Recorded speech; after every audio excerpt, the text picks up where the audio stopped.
Sandersville Reenactment, Sherman's March to the Sea, November 26, 1864. William Hovey Smith, 2015. I'm the author of Extreme Muzzleloading, and here are some goings-on in my hometown. November 26, 1864. That particular morning was overcast, it was chilly, the thermometer didn't break 45 that day, and Sandersville citizens awoke that morning to begin their Saturday morning chores. Sandersville was a very prosperous town. It boasted a brand new courthouse that had just been rebuilt from a fire that occurred in the 1850s. Very prosperous downtown area. Most of the white males were absent. If you were between the ages of 16 and 60, you were already off fighting to defend your state and the Confederacy. So the citizenry here, composed mainly of mothers and children, old, and the enslaved Africans that were here at the time. They had heard rumors of a Yankee raid that might come this way. They knew that Sherman had taken Atlanta. Atlanta fell September 1st, so that was over 2.5 months ago. After the fall of Atlanta, Sherman's army stayed there, contemplating what his next move might be. That fall of 1864 was an election year, and Lincoln was up for re-election. There was actually quite a strong peace party that was trying to reach settlement with the South because of the horrendous losses that the Northern armies had suffered. And the citizenry was getting tired of this war. And there was a good chance that Lincoln might be defeated in that election of 1864. Sherman, sitting in Atlanta, was contemplating what to do next. He could follow the Confederate Army. John Bell Hood's army that had been pushed out of Atlanta was still intact, still a force to be reckoned with. He could follow that army to try to destroy General Hood. But Sherman came up with a more bolder plan, and that was more strategic. Instead of fighting an army, he would try to destroy the morale of the citizenry. And he thought he could do that by marching his army from Atlanta to the Gulf Coast or to the Atlanta coast. He had contemplated taking his army from Atlanta to Mobile, Alabama, because Mobile had fallen and there were Union supplies waiting in Mobile that could resupply his army once he got there. Or he could strike out towards Savannah, or maybe Charleston on the Atlantic coast, where also there were Union supplies waiting for his army. He was very secretive in his route of march. He came up with a plan which he submitted to Grant and to Lincoln. And Lincoln had told him, just hold off, wait till after the election to make sure I'm reelected, because if you're defeated, there's a good chance I will not be reelected as president. Well, the election was held on November 4th. Lincoln was reelected. And 3 days later, Sherman got a telegram from Washington telling him to proceed on his march. The soldiers in the ranks had no idea where they were going. It was, like I said, it was very secretive. Sherman's army of 60,000 men that were sitting in Atlanta, he decided to break them into two wings, known as the left wing and the right wing.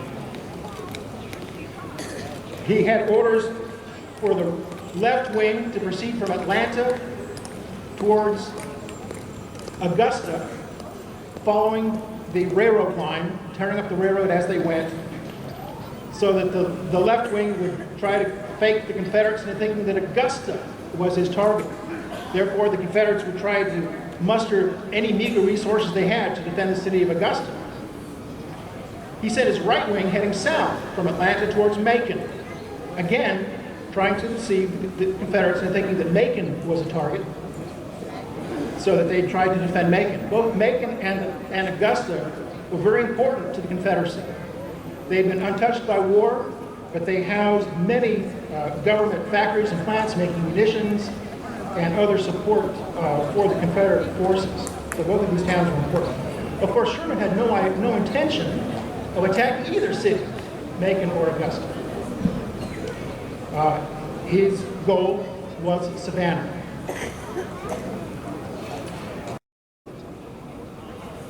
And Special Orders number 120 stipulated how his army was to behave and to collect forage along the route of march. And he had this order read to his men 3 different times before they left Atlanta to make sure that all of his men knew what the rules were. And let me read briefly some of the sections from this field order. Article 4. The Army will forage liberally on the country during the march. To this end, each brigade commander will organize a good and sufficient foraging party under the command of 1 or more discreet officers who will gather near the route traveled corn, forage of any kind, meat of any kind, vegetables, cornmeal, or whatever is needed by the command, aiming at all times to keep the wagons with at least 10 days provisions for the command and 4 days forage for the animals. Soldiers must not enter the dwellings of the inhabitants or commit any trespass, but during a halt or a camp, they may be permitted to gather turnips, potatoes, or other vegetables, and to drive in stock in sight of their camp. To regular foraging parties must be entrusted the gathering of provisions and forage at any distance from the road traveled. Article 5. To Army Corps commanders alone is entrusted the power to destroy mills, houses, cotton gins, etc., and for them this general principle is laid down. In districts and neighborhoods where the Army is unmolested, no destruction of such property should be permitted.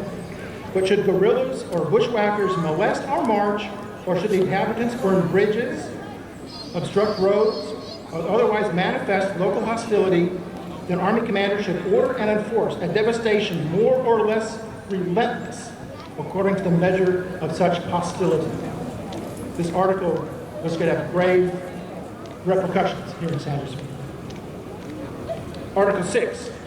As for horses, mules, wagons, etc. belonging to the inhabitants, the cavalry and artillery may appropriate freely and without limit. Foraging parties may also take mules or horses to replace the jaded animals in their wagon trains or to serve as pack mules for the regiments or brigades. So what this order gave Sherman's troops was the authority along their line of march to collect the provisions that were going to be needed to feed 60,000 men.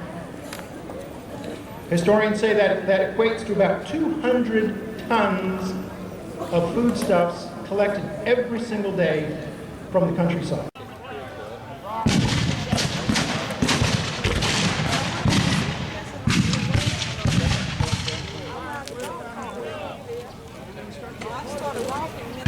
Fire by the battalion! Fire by battalion! Ready! Hey! Forward! Volley, boys!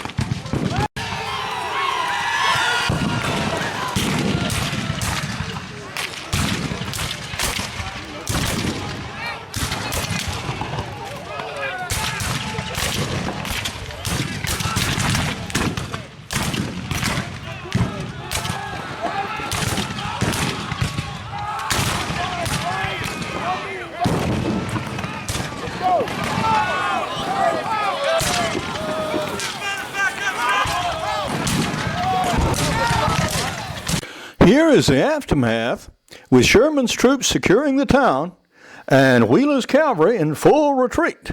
I have a 30-minute audio town history available on CD that you can put in your car stereo and play.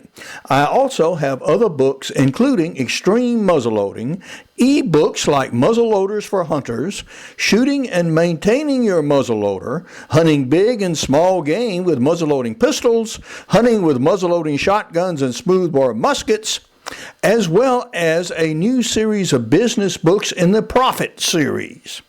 Now, the first of these is Ideas for New Businesses, How to Find Ideas for Starting Your Million or Billion-Dollar Business, and here's a little blurb about me.